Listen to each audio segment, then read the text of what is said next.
मणिपुर एक ऐसा राज्य जो पिछले कुछ सालों से हिंसा और तनाव की आग में सुलग रहा है।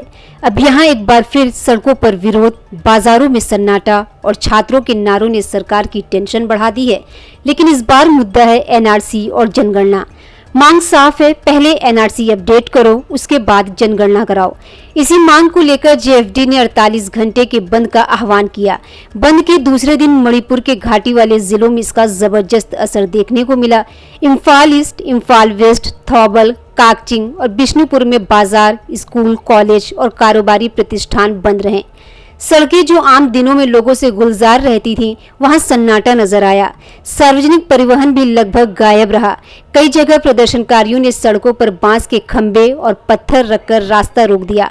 पोस्टर लगे थे, नो एनआरसी, नो सेंसस। यानी प्रदर्शनकारियों का कहना है कि जब तक राज्य में ये साफ नहीं हो जाता कि वास्तविक नागरिक कौन है, तब तक जनगणना आगे नहीं बढ़नी चाहिए। लेकिन मामला सिर्फ बंद और नारों तक सीमित नहीं है। छात्र संगठन भी इस आंदोलन में खुलकर उतर आए हैं। आपको बता दें कि जेएफडी स्टूडेंट विंग ने कई इलाकों में प्रदर्शन किया। छात्रों ने मार्च निकाला और लोगों से जनगणना के बहिष्कार की अपील की। डीएम यूनिवर्सिटी परिसर में जनगणना से जुड़े प्रशिक्षण कार्यक्रम को रोकने की कोशिश के दौरान छात्रों और पुलिस के बीच तनाव भी हुआ। प्रदर्शनकारियों की एक और बड़ी मांग है, पहले लोगों को उनके घर वापस बसाया जाए, फिर जनगणना कराई जाए। 2023 के जातीय संघर्ष के बाद बड़ी संख्या में लोग अपने घरों से हटकर दूसरी जगहों पर रहने के लिए मजबूर हुए हैं।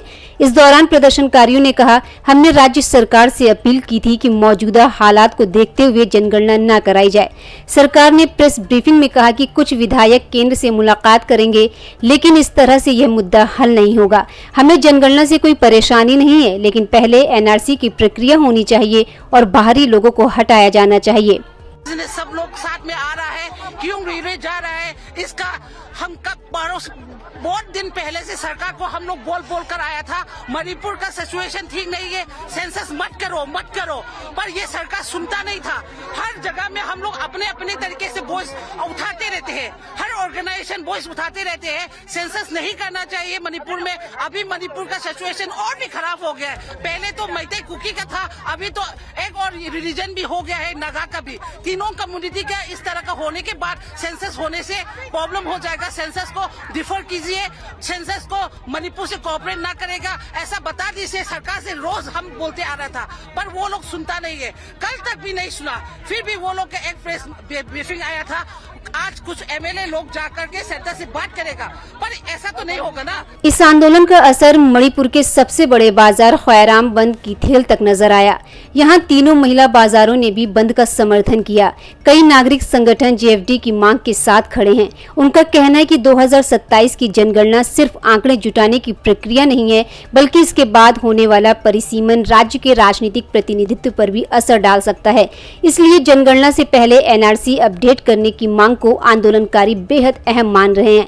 जरा सोचिए, हालात बिगड़ने का अंदाजा इसी बात से लगाया जा सकता है कि पिछले कुछ दिनों में कई जगह पुलिस और प्रदर्शनकारियों के बीच टकराव हुआ, तो वहीं प्रदर्शन कर रहे छात्रों को पुलिस ने आंसू गैस के जरिए हटाया।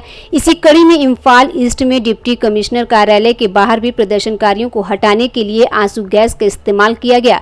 कुछ लोगों के घायल होने की खबर भी सामने आई। अब सवाल सरकार के सामने भी बड़ा है। राज्य सरकार का कहना है कि एनआरसी का मुद्दा केंद्र के सामने उठाया जाएगा। सरकार की ओर से बताया गया कि विधायकों का एक प्रतिनिधि मंडल दिल्ली जाकर केंद्र सरकार के नेताओं से मुलाकात करेगा और जनगणना से पहले एनआरसी लागू करने की मांग रखेगा। लेकिन मणिपुर में सवाल सिर्फ एनआरसी का नहीं है, सवाल है राज्य की जनसांख्यिकी का, विस्थापित लोगों के भविष्य का और आने वाले समय में राजनीतिक प्रतिनिधित्व का। आंदोलनकारी संगठनों को डर है कि अगर एनआरसी अपडेट किए बिना जनगणना के आंकड़ों के आधार पर आगे परिसीमन हुआ, तो इसका असर राज्य की सियासत पर पड़ सकता है। यानी एक तरफ सरकार के सामने तय समय पर जनगणना कराने की चुनौती है और दूसरी तरफ सड़कों पर उतर चुके संगठन कह रहे हैं कि पहले एनआरसी फिर जनगणना।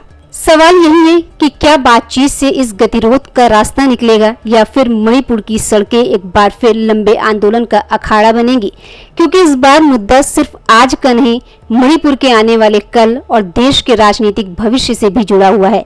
फिलहाल इस खबर पर आपकी क्या राय है, कमेंट में जरूर बताएं।